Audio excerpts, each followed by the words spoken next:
Europe 1. Le grand direct des médias, Jean-Marc Morandini. Et le fait média du jour, c'est donc France 3 qui refuse de diffuser un documentaire qu'elle a pourtant financé. Ce film s'appelle Salafiste. Il s'intéresse au quotidien des djihadistes et il donne la parole à de nombreux responsables de l'islam radical. Jérôme Ivanichenko, bonjour. Bonjour Vous Jean-Marc. êtes notre expert média, on peut le dire, c'est une décision inédite de la part de France 3. Oui, c'est la première fois qu'une chaîne de télévision publique qui investit dans un film en tant que coproducteur prend une telle mesure. Non, elle ne diffusera pas à l'antenne Salafiste, réalisé par François Margolin et Lemid Oud Salem.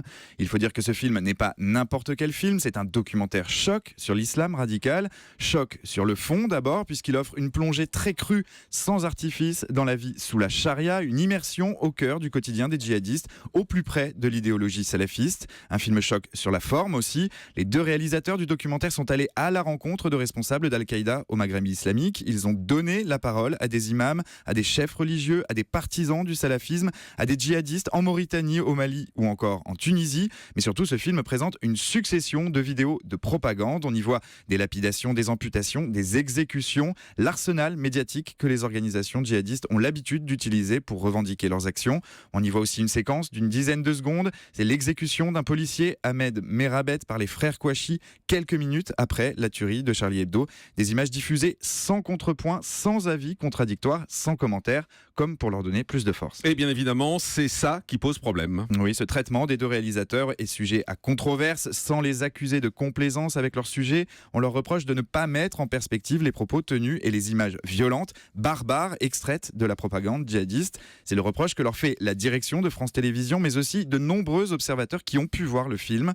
Reste que la forme de ce documentaire, si polémique, elle est totalement assumée par ces deux auteurs. François Margolin, l'un des co-réalisateurs du documentaire, était l'invité d'Europe Midi hier.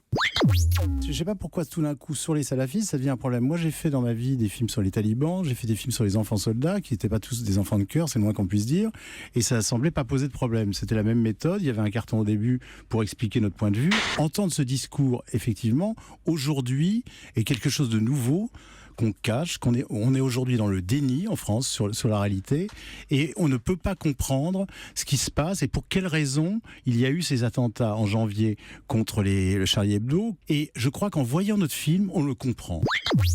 Alors en clair, pour François Margolin, pas question de revenir sur la forme. Son film a une vocation pédagogique et cette vocation, elle est servie par le choix des images qu'il nourrit. Mais la question qu'on se pose clairement ce matin, c'est comment France 3 peut-elle coproduire un film et décider ensuite de ne pas le diffuser ? Alors petit rappel, la chaîne reste tout de même responsable de ce qu'elle diffuse sur son antenne et dans pareilles circonstances, dans le contexte actuel, elle estime qu'elle ne peut pas diffuser ce film. Ce matin, la direction de France Télévisions nous assure qu'il en va de la cohérence avec sa ligne éditoriale. On nous affirme aussi que le résultat final, on l'a découvert au tout dernier moment, qu'il n'y a pas eu de suivi du projet. Et c'est là que se pose une question, comment la filiale cinéma de France 3, qui a coproduit ce documentaire à hauteur de 20%, a pu laisser se monter un tel documentaire sur un sujet aussi sensible sans exiger un droit de regard. Merci beaucoup Jérôme Ivanichenko.